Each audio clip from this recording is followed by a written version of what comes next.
What is something about yourself that sounds totally made up but is 100% real? Died first, and then was born. I've told this story a few times on Reddit, but I enjoy telling it, so here we go again. During the cesarean to bring me into the world, there was some major complication on my mother's end. She started bleeding internally, drowning me in the womb. When I was removed, the doctors tried to get me breathing but couldn't. I was declared dead. My mother was still unconscious, but my dad was brought in to say goodbye to me. He held me in his arms, was saying goodbye when out of nowhere I started coughing up blood and screaming as babies do. Apparently it was the weirdest moment in his life, being abjectly terrified and overwhelmed with joy that I was alive. It's my favorite story to tell, because weirdly it takes some pressures off on birthdays. I don't do well with too much attention by family/friends, but celebrating my death day doesn't bring people the same connotations. I built a 13-foot-tall T-Rex with Christopher Walken's head, and New York Magazine called it highbrow and brilliant. My dad's name is Luigi and my uncle's name is Mario. They are brothers. ETA, I forgot to add that my dad is also a plumber. I never graduated high school, but I have a bachelor's degree. I was homeschooled and my mom never went through the legal steps to actually get me a real diploma, so she made one in Photoshop that was then used to get me into this podunk community college that didn't verify it. From there I got my associate's degree, which I then used to get into a decent university where I got my bachelor's. I grew up in Quat, on the wrong side of the river in Quat, was considered by all to be the town loser, and went to work as a janitor while still in high school. Then, in my 40s I set a goal for myself, while still working full-time, to take one class at a time until I either graduate or die, whichever comes first. At age 49 I finished my Bachelor's of Science degree, at age 52 my MBA, and age 61 my PhD. Never let the arrogant elitists define who you are or what you can be. What's a thing you strongly dislike about Reddit? Often objectively incorrect information gets upvoted, and even if it is corrected, the correction doesn't get a quarter of the attention. People speak with authority, and if it sounds plausible, people buy into it. I've fallen into this trap, myself. Edit. I feel the need to clarify, I'm not talking about matters of opinion or preference, or questions that are not answered definitively, or examples of multiple right answers, or technicalities, or politics, or anything controversial in any capacity. I'm talking about things that either are, or aren't, and the facts are established without ambiguity or bias. One such mistake I routinely encounter, maybe not the best example but still, is people mixing up the definitions of right to work and at will employment as these phrases pertain to labor in the US. Not even a question of how you feel about these concepts, or how they vary by state, or how they fit into political platforms, or how they compare to other countries, but strictly the definitions of the terms routinely get mixed up. I get it, they're vague terms and intuitively the name of one does seem more apt for the definition of the other.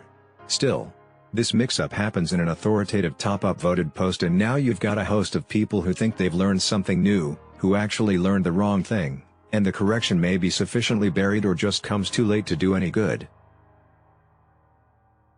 And the worst consequence, some of those people who learned the wrong thing, will now go on to propagate that mistaken knowledge, not deliberately but because they simply learned it wrong, and put too much stock in the source of the info to fact-check.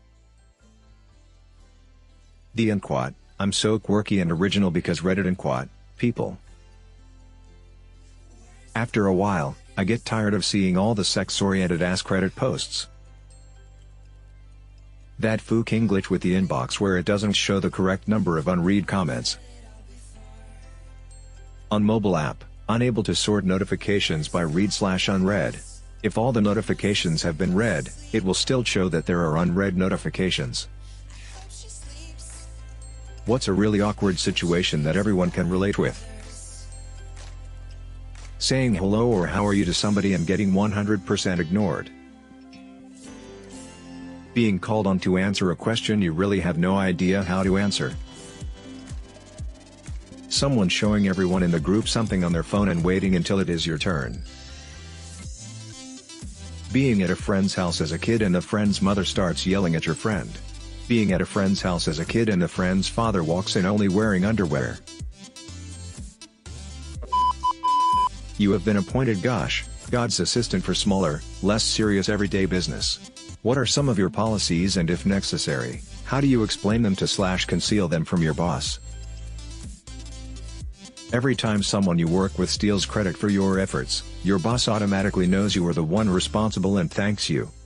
Edit. My friend says also the credit stealer loses 0.1 IQ point per offense. And then I say, you get those IQ points added. Every time you choose to be a dick you get in static electricity zap in a sensitive area. Main policy is the inquat, bronze rule : inquat, treat others like you would want to be treated when it's convenient to do so. Barely noticeable karmic payback, always hold the door open for someone? A close parking spot will always be open for you. Pick up someone else's litter? Your favorite beer will always be on sale at the store when you go. Don't cover your mouth when you sneeze? One sock will always go missing from a pair.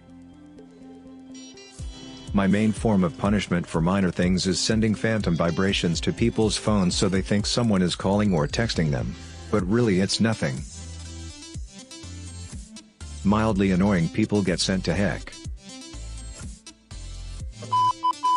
Women of Reddit, what is something men do that they think is sexy/attractive but really isn't? Going to into great detail about all the things they're going to do when they get you in bed, and then doing exactly 0 of those things. Don't bring me into the bedroom thinking I'm getting an evening of kink and pleasure when the reality is 10 seconds of jackhammer sex that's only enjoyable for you. On dating websites, post photos of them posing with at least 8 scantily clad women who work at the tropical resort that the guy is staying at. If you have to constantly tell people how big of a deal you are, you're not a big deal. Also, don't be a jerk to the staff. Dated a guy once that took the masculine thing too far. I couldn't call him cute without him flipping out. He would never call anything cute either. Wouldn't even run his hands through my hair because it was too girly. Guy I'm with now falls asleep playing with my hair and it is heaven.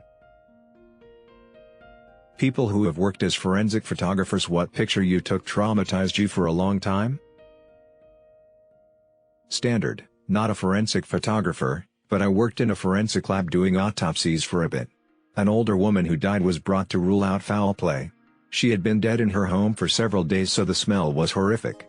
She had several days of urine and stool in it on her clothes. Her vagina had prolapsed and there were maggots eating away at it. The prolapse had caused an ascending urinary tract infection leading to sepsis, which likely killed her. It had reached her kidneys, and when we cut into the kidney it exploded pus everywhere and the smell almost made me pass out. This was my first day on the job and I very nearly did not go back. My husband works with crime scene photos, and even though I could probably handle some of the photos, I'm not allowed to look, and I do respect the people's privacy of who he has pictures of. One day, for some reason, his phone was left unlocked/not properly closed and a picture was enlarged on the screen. Nothing crazy, just a younger kid with blank stare wearing a backpack, and he was on the playground by the chin-up bars. Not knowing it was his work phone, I asked who the kid was, maybe a colleague's kid, a friend, etc., to see if I knew him. Turns out it was a crime scene photo. Kid hung himself after school on the chin-up bars, which were much too short to hang on. In the next photo I saw the bottom half of his body, which broke my heart. His legs were bent. I always pictured hanging suicides as up high, the person struggling, maybe even regretting their decision.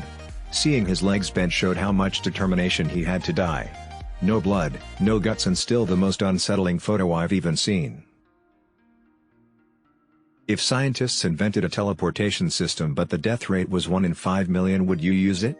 Why or why not? 1 in 5 million? Yes, I absolutely would. Those odds aren't that bad.